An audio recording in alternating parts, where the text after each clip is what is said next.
Et si on lançait un blitz sur Chesscom? E4, E5, cavalier F3. Et là, on regarde contre qui on joue. Blitzstream fan. Un drapeau français. Un logo Blitzstream.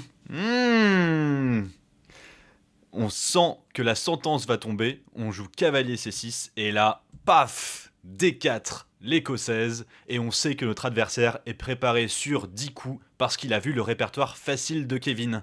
Si je me suis mal préparé, je risque de me faire démonter. Et pas de panique, dans cette vidéo, je vais vous montrer comment réfuter l'écossaise du répertoire facile de Blitzstream. Bienvenue dans les échecs pépites, moi c'est Yann, ex-champion de France d'échecs, et dans cette vidéo, je vous donne les armes pour contrer la fameuse écossaise de Blitzstream qu'on voit partout sur Chesscom. Si ce contenu vous plaît, abonnez-vous et écrivez-moi en commentaire quelles sont les autres ouvertures du répertoire facile que vous aimeriez réfuter. Si vous avez déjà vu ma vidéo sur comment prendre le centre avec Eric et Ramsey, vous savez qu'il faut absolument, avec les noirs, empêcher d'avoir Eric et Ramsey au centre de l'échiquier. Donc là, le seul bon coup avec les noirs est de prendre le pion en D4. Les blancs reprennent en D4 avec leur cavalier. Les deux coups les plus joués avec les noirs ici sont cavalier F6 pour mettre une pression sur le pion E4 ou fou C5 pour mettre une pression sur le cavalier en D4. Un troisième coup existe et extrêmement tricky est le coup dame H4 pour mettre une pression sur le pion E4. C'est un coup qui surprendra à coup sûr votre adversaire s'il n'a jamais vu ce coup.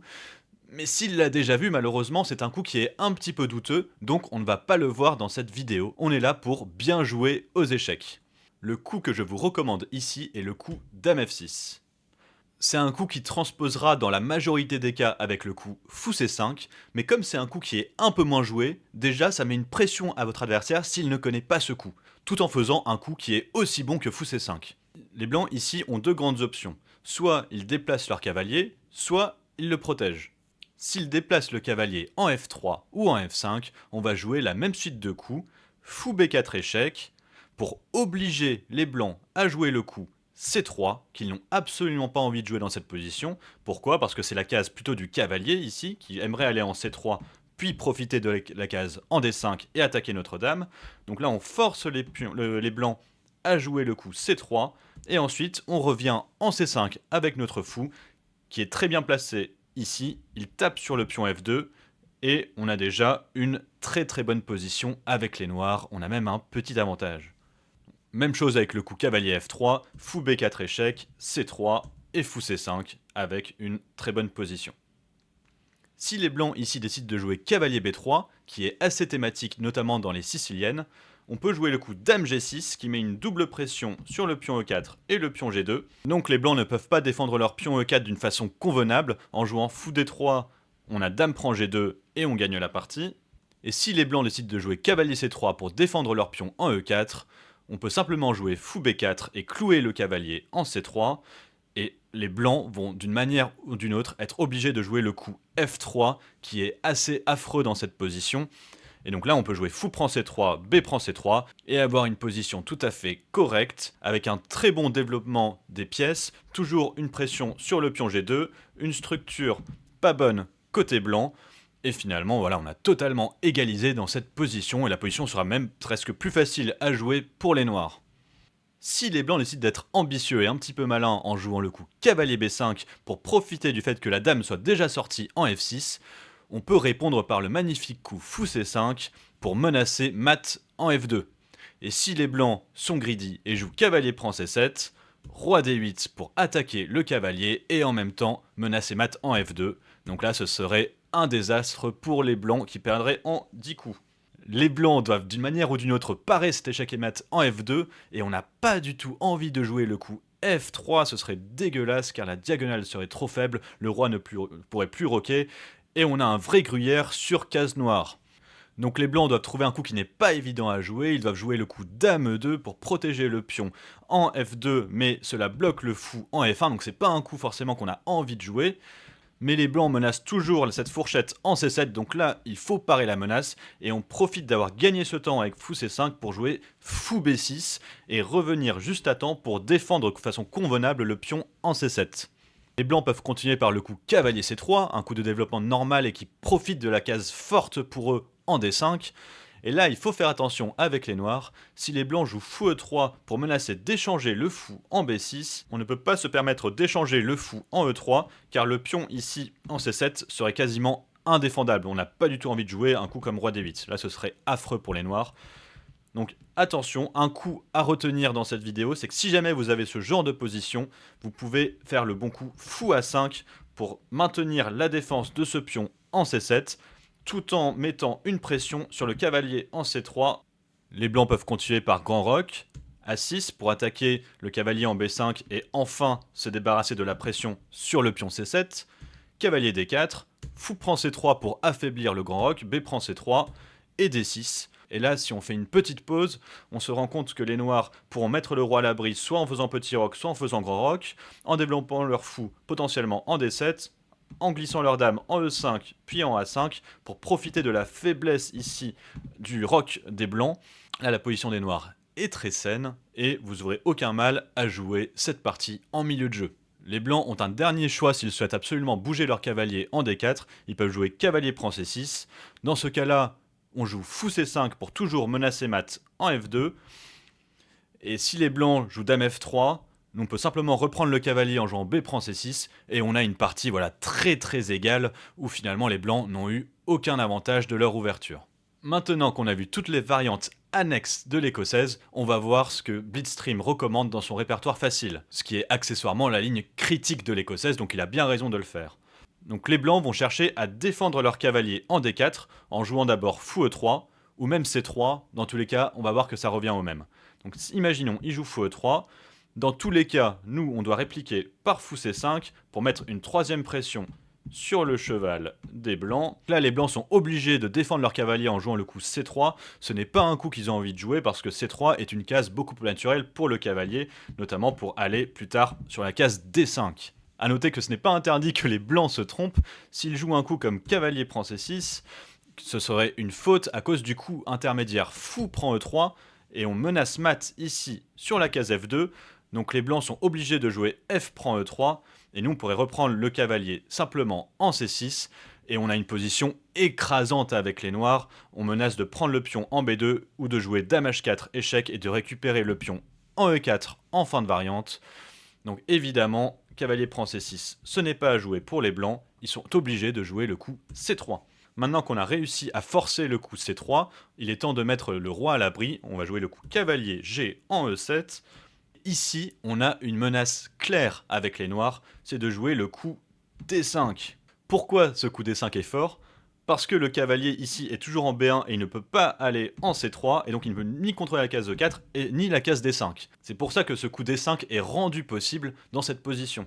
Donc si notre fan hardcore de Blitzstream a bien suivi les vidéos du répertoire facile, il va jouer le coup G3. L'idée de G3 est bonne, et si les noirs ne punissent pas directement ce coup, et jouent par exemple petit roc, fou G2 pour contrôler la case en D5, D6, petit roc, fou D7, F4, et là les blancs commencent à avoir une position écrasante, la dame en F6 manque d'air, et on voit que les pièces blanches sont harmonieuses et vont commencer à étouffer notre position.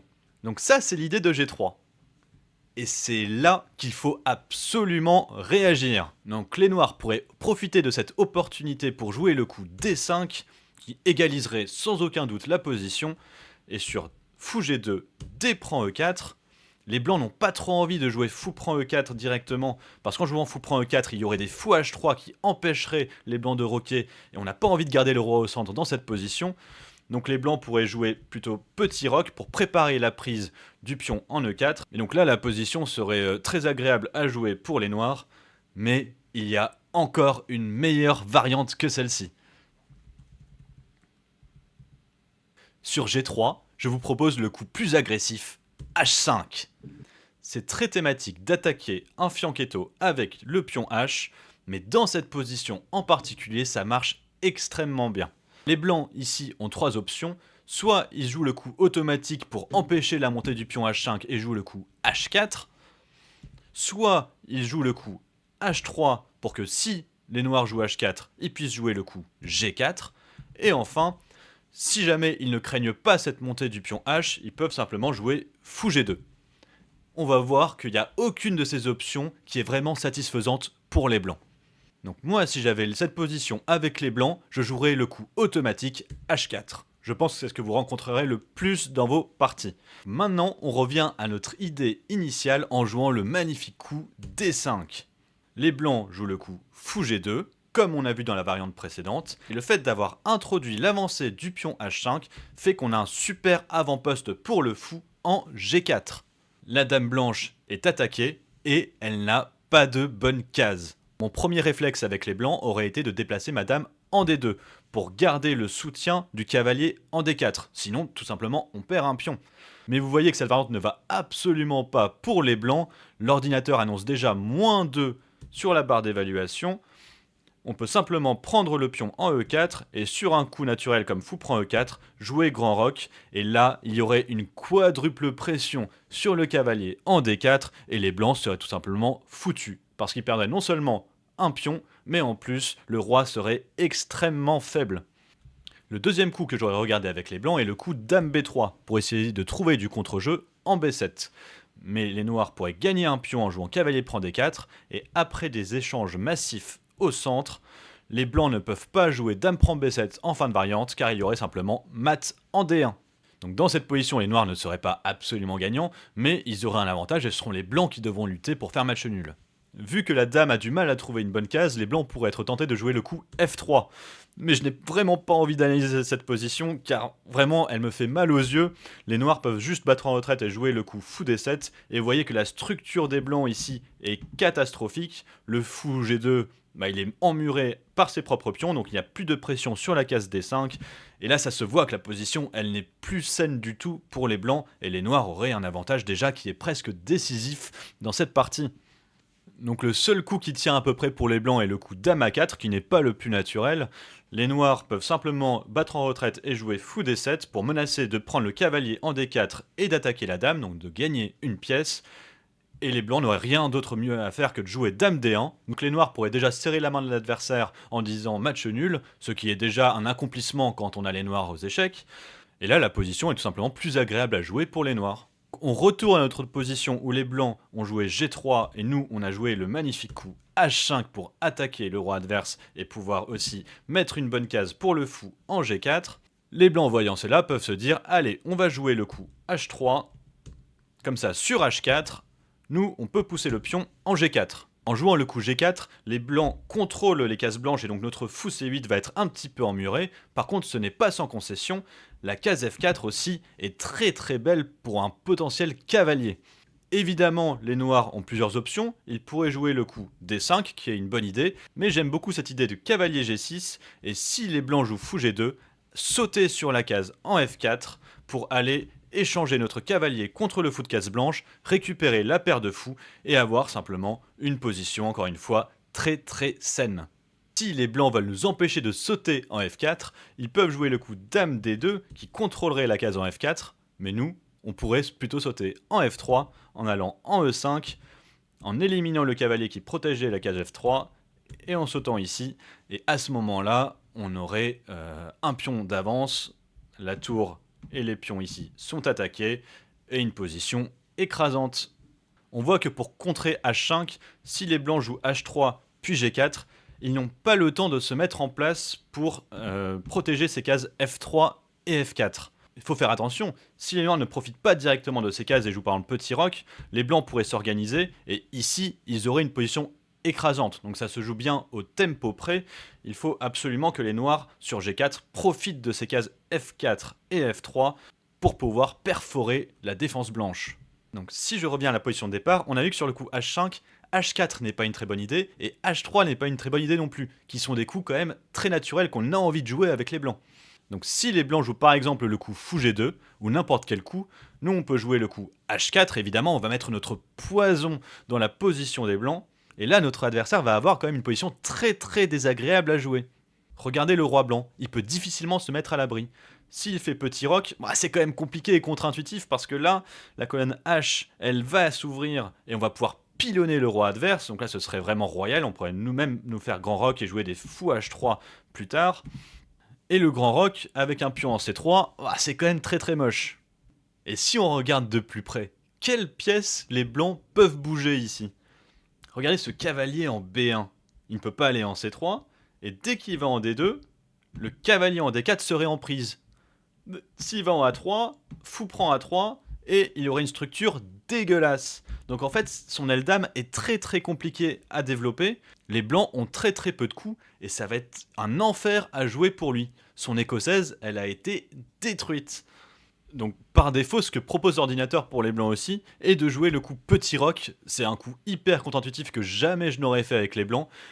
Et voilà un exemple de variante qui peut arriver, cavalier E5, on joue F4 pour essayer de développer nos pièces et de prendre le centre côté blanc, cavalier C4, on attaque le fou en E3, fou F2, on ouvre la colonne H, on va jouer dame H6 avec nos grands sabots pour aller mater en H2, le seul coup tour 1 pour se laisser une case de fuite en F1, et là on peut faire les échecs pépites, on peut jouer des coups comme D5 pour libérer le fou en C8, et sur E prend D5, dame H2, roi F1, fou H3, et on détruit le roc opposé, on joue tout pour l'attaque, et dans ces variantes-là, souvent ça va marcher pour les noirs, parce que là, toutes les pièces, regardez, toutes les pièces noires sont sur le roi blanc il est au milieu, il se demande ce qu'il fait au milieu de la position, il se fait attaquer à droite, à gauche et en diagonale, c'est un gangbang, la position c'est ciao.